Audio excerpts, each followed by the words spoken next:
Hello everyone, thanks for coming outside me today. Today I want to talk about the Engage Hybrid 3-pin sight from CBE. So CBE, or Custom Bow Equipment, is part of the outdoor group that makes slick trick broadheads and elite bows, and they make some top of the level sights and stabilizers now for the outdoor industry. I've been using their CBE Torx hunting set with an 11-inch front bar and a 7-inch back bar, and it has been stabilizing both the cure and the result really well. I'm enjoying it for both the target aspect as well, of course, as balancing my hunting equipment. But today we're going to talk about the Engage Hybrid 3-pin sight and why I like this sight so much. It's actually a first multi-hybrid pin slider sight for me. I never was really all wild about them. I really only hunt with 3 pins, 20, 30, and 40, and quite frankly, I really only use that 20 and 30 yard pin because I just don't feel comfortable taking a shot at a whitetail in the hunting woods really past 35 yards. So really, I didn't need 5 or 7 pins, although you can get this sight in a 5-pin model. Just like all CBE pieces of equipment, this thing is built like a tank. It is definitely built more like a competition sight than your run-of-the-mill hunting sight, and it should be. The price point is definitely up there, but I like it because it is literally 4 sights in one, which is something you just don't see. Now, when I get a piece of equipment, no matter what it's used for, saddle hunting, scouting, or for the actual shooting when it comes to arrows, bows, sights, and rests, I want it to be versatile. I want it to be more than just that one particular thing. So that's why I shoot Hamskea rests, for example. I can shoot them as a target or a hunting style rest. That's why I like hunting stabilizers, because I could shoot them in a hunting situation, but they're short enough to keep me legal for shooting in bow hunter class, which is where I find myself in the indoor and 3D range. The Engage Hybrid 3-pin allows me to continue doing that on the 3D course, because in the bow hunter class for IBO now, you have to have 3 pins. You can't shoot 4, 5, or more. So the 3 pins suits my style for both the hunting woods as well as the 3D course. Now, of course, when it comes to the actual nuts and bolts of the sight, there's a lot of intricacies here, and I really would like to talk about all the things you can do with this sight. So we'll start with the attachment to the riser and then work our way forward. As you can see, it comes with a dovetail mount system, which is really slick. It's super important to find that perfect distance from the riser where your sight housing is. Remember, the further away from the bow the sight housing is, the smaller it appears to your eye, and of course, the closer it is, the bigger it appears. So when you're trying to match it up with a peep, this is a 1/8 peep for my 31-inch draw length. I have this set on the number 2 hole, and that gets that perfect distance I need, and particularly for the target. Now, when it comes to hunting with this, I'm going to use a bigger peep, either a 3/16, because this sight housing is not super huge. I don't need to go to a 1/4 inch, and particularly at my long draw length. If you have a shorter draw length, like 27, 28 inches, that's really going to bring your face closer to the sight, and even if you have it a little bit further out, it might still appear really big, so you might need a 1/4 inch peep, although I kind of doubt it. So when I switch over to a hunting style peep and I put this onto my cure, which is what I'm going to be hunting with, I can move this sight a little bit closer, allow it to fill up the entirety of that larger peep, which I'm using to gather more light in those low light hunting situations. And this sight is so versatile, I can try it on the 4 setting, the 3 setting, the 2, or the 1, and really put it right in that particular spot. Now, of course, you can do this with most sights. They'll have multiple mounting holes, but you got to take the bow down, unscrew everything, move the sight in. Here, it's 1 Allen key bolt, and I just loosen it, slide this in or out. As you can see, it's super smooth and super simple, and then I just lock it into place based on that mounting location. And then for storage, it's even better. Even if you use a shorter bar stabilizer, sometimes bow cases aren't really built to have that sight extended out. So you can just simply unscrew the bolt, take the sight out, wrap it in packaging if you need to, put it in your bow case, and you can take it just down to the range or on an out-of-state trip. If you're going to fly with the sight, it'd be super easy to put it in a more crush-proof case, and you can travel with ease of mind and confidence that your equipment's going to be safe when you get to the other side. Simply taking a 5/32 Allen key, I can simply tighten this bolt back down,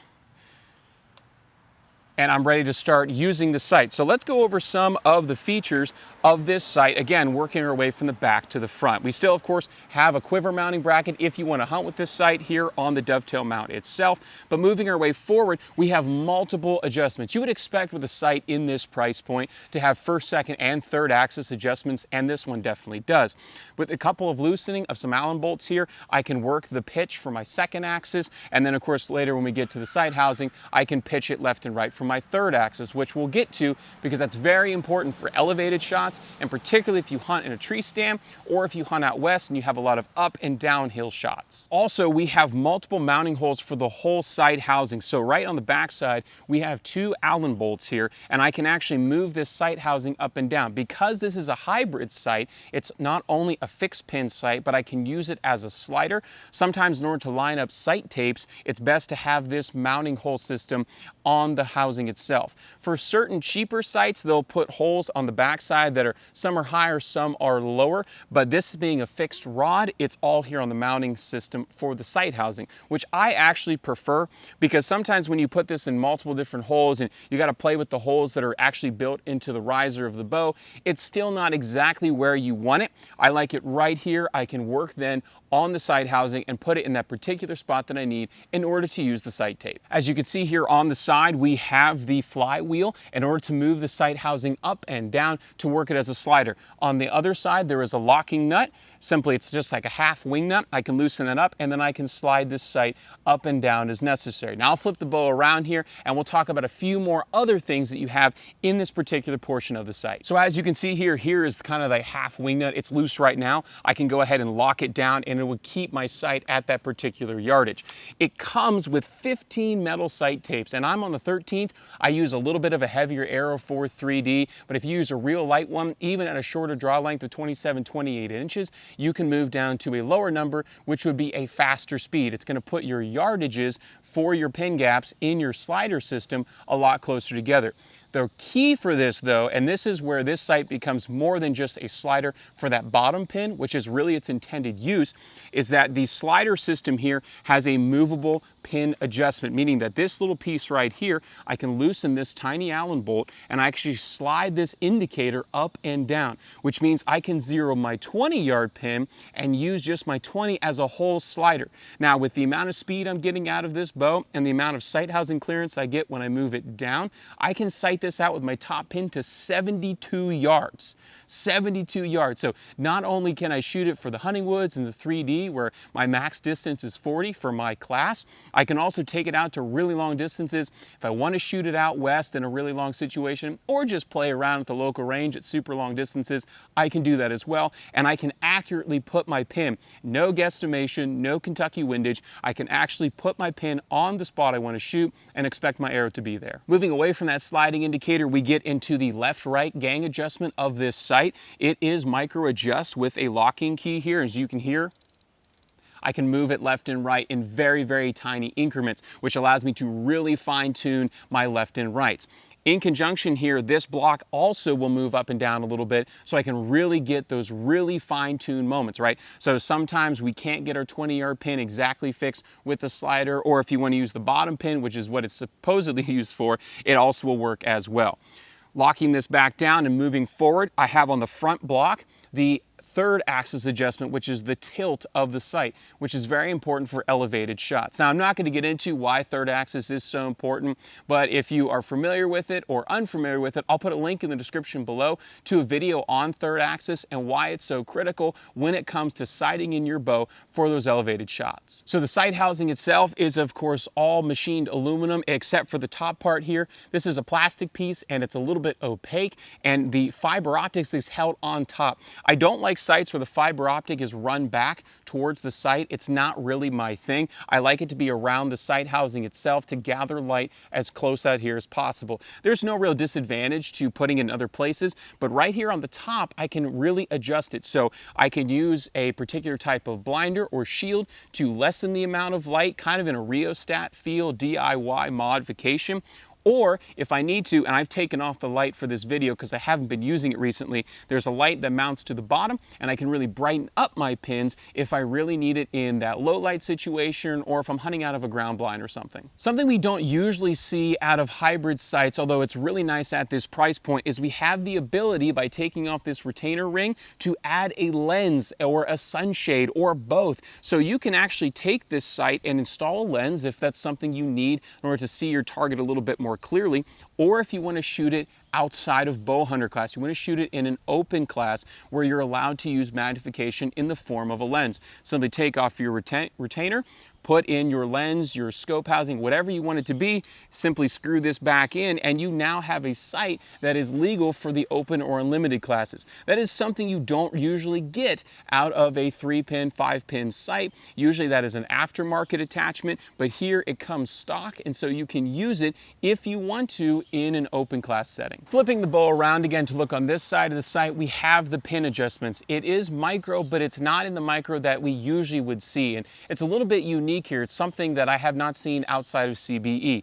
You can loosen up the individual pins, and then this one knob on top will adjust the pin depending on how loose it is, right? So I can loosen my bottom pin first, my middle pin, does not matter. As soon as I get it out 4 turns backed off, I can use this gray knob on top and micro adjust it up and down.